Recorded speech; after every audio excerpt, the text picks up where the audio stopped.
ಶ್ರೀ ವಿಶ್ವನಾಥ್ ಅವರೇ, ನಮ್ಮ ಇನ್ನೊಬ್ಬ ಪಿ ಎಸ್ ಅವರಾದಂಥ ಶ್ರೀ ಅಮೋಜ್ ಅವರೇ, ಈಗ ತಾನೇ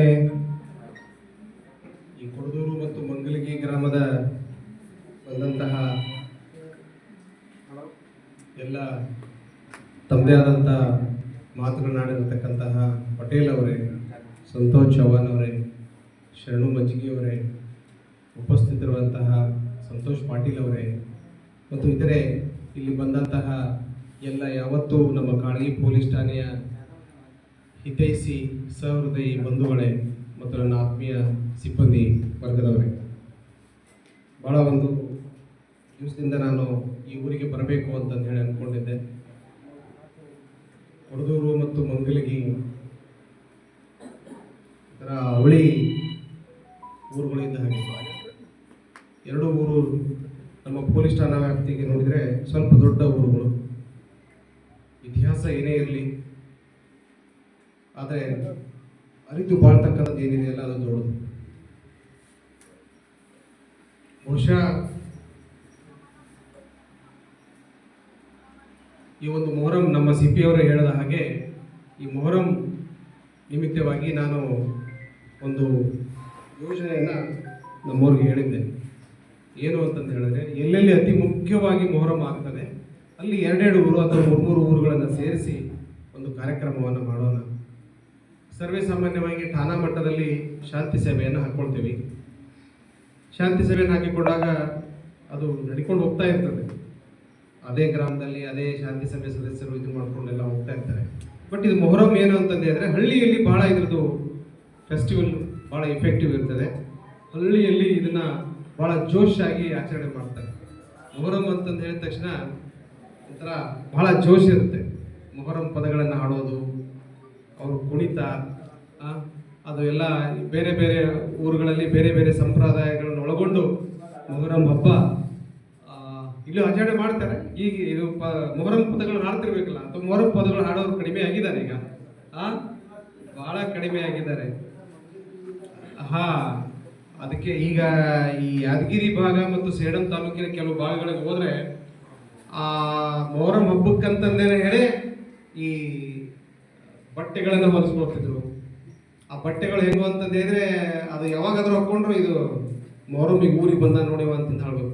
ಆ ಬಟ್ಟೆ ನೋಡಿ ಗುರುತಿಸ್ಬೇಕು, ಆ ತರತಕ್ಕಂಥ ಒಂದು ಅವರು ಇರ್ತಿದ್ರು. ಮತ್ತೆ ಕೆಲಸಕ್ಕೆ ಎಲ್ಲಿಯಾದ್ರೂ ಹೋದ್ರೆ ವಾಪಸ್ ಹೊಳ್ಳಿ ಮೊಹರಮ್ಗೆ ಹೋಗ್ಬೇಕಪ್ಪ ಅಂತಂದೇಳಿ ಒಂದು ವಾಡಿಕೆ. ಊರಿಗೆ ಯಾವಾಗ ಬರ್ತೀಯ? ಮೊಹರಮ್ಗೆ ಬರ್ತೀನಿ ಈ ಸಲ ಮೊಹರಂ. ಈ ಥರ ಒಂದು ಅಂದರೆ ಯಾರಿಗೂ ಕೂಡ ಇದು ಜಾತಿ ಭೇದ ಭಾವ ಯಾವುದು ಏನು ಭಾವನೆಗಳೇ ಬರೋದಿಲ್ಲ. ಎಲ್ಲ ಭಾವನೆಗಳು ಇಲ್ಲಿ ಸರಿ ಸಮಾನವಾಗಿ ಆಚರಣೆ ಮಾಡ್ತಕ್ಕಂಥದ್ದು ಏನಾದರೂ ಇತ್ತು ಅಂತಂದಿದ್ರೆ ಅದು ಮೊಹರಂ ಹಬ್ಬಕ್ಕೆ ಬಹಳ ಮೇಲ್ಪಂಕ್ತಿ ಸಿಗುತ್ತೆ.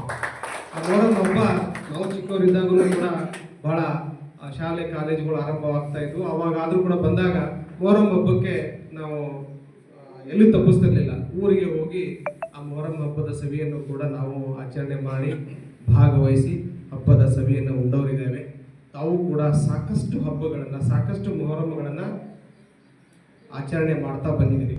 ಇವರಪ್ಪ ಈ ವರ್ಷ DSP ಅವರೇ ಬಂದು ತೆಗೆದುಕೊಂಡ್ಬಿಟ್ಟಿದ್ದಾರೆ, ಏನಪ್ಪ ನಮ್ಮ ಊರಿಗೆ ಅಂತಂದು ಹೇಳಿ ಇದರಲ್ಲಿ ತಿಳ್ಕೊಳ್ಳೋದು ಬೇಡ.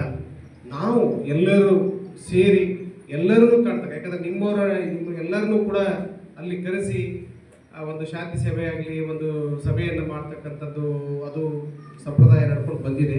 ಆದರೆ ನಿಮ್ಮೆಲ್ಲರನ್ನೂ ಕೂಡ ಕರೆಯೋ ಸರಿ ಅನಿಸೋದಿಲ್ಲ. ಯಾಕಂದರೆ ಈಗಾಗಲೇ ಎಲ್ಲ ಎಡೆಗಳನ್ನು ಎಲ್ಲ ಬೆಳೆಗಳು ಬಂದಿದೆ, ಎಡೆ ಹೊಡಿತಾ ಇದ್ದೀರಿ. ಕೆಲವು ಮೊದಲು ಬಿತ್ತಿದವರು ಎಣ್ಣೆ ಹೊಡಿತಾ ಇದ್ದಾರೆ. ಭಾಳಷ್ಟು ಕೆಲಸ ಇರುತ್ತೆ. ನಾವೇ ಅಲ್ಲಿ ಹೋಗೋಣ, ಆ ಊರಿಗೆ ಒಂದು ಭೇಟಿ ಆದಂಗೆ ಆಗುತ್ತೆ, ಊರಿನ ಮುಖಂಡರನ್ನು ಕಾಣೋಣ.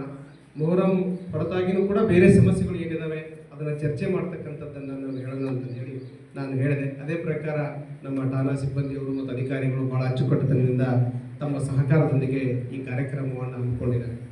ಬಂಧುಗಳೇ, ಏನಾಗುತ್ತೆ ಅಂತ ಹೇಳಿದರೆ, ಸರ್ವೇ ಸಾಮಾನ್ಯವಾಗಿ ಪೊಲೀಸರು ಅಧಿಕಾರಿಗಳು ಹಳ್ಳಿಗಳಿಗೆ ಭೇಟಿ ನೀಡೋ ಸಂದರ್ಭ ಏನು ಅಂತ ಹೇಳಿದರೆ, ಏನಾದರೂ ಒಂದು ಇನ್ಸಿಡೆಂಟ್ ಆಗಬೇಕು.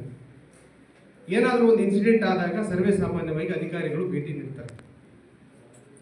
ಅದು ನಮ್ಮ ಒಂದು ತನಿಖಾ ಭಾಗ ಇರ್ಬೋದು, ವಿಚಾರಣೆ ಭಾಗ ಆಗಿರ್ಬೋದು, ಅದನ್ನು ಭೇಟಿ ಮಾಡಿ ಅದಕ್ಕೆ ಹೋಗ್ತಾರೆ.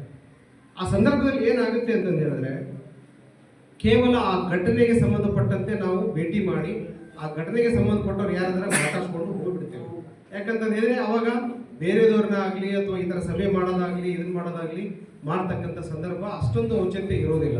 ಯಾಕಂದ್ರೆ ಅವಾಗ ಆ ಸಂದರ್ಭ ತನಿಖೆ ಭಾಗಕ್ಕೆ ನಾವು ಬಂದಿರೋದ್ರಿಂದ ಈ ಬೇರೆ ಜನರಲ್ ಪರ್ಪಸ್ ಆಗಿ ಡಿಸ್ಕಸ್ ಮಾಡ್ತಕ್ಕಂಥದ್ದಾಗ್ಲಿ ಈ ಥರ ಸಭೆ ಮಾಡಿ ತಮ್ಮನ್ನು ಕಂಡು ವಿಚಾರಗಳನ್ನ ಹೇಳೋದಾಗ್ಲಿ ಮಾಡಲಿಕ್ಕೆ ಆಗೋದಿಲ್ಲ. ಒಂದು ಸೆಕೆಂಡ್.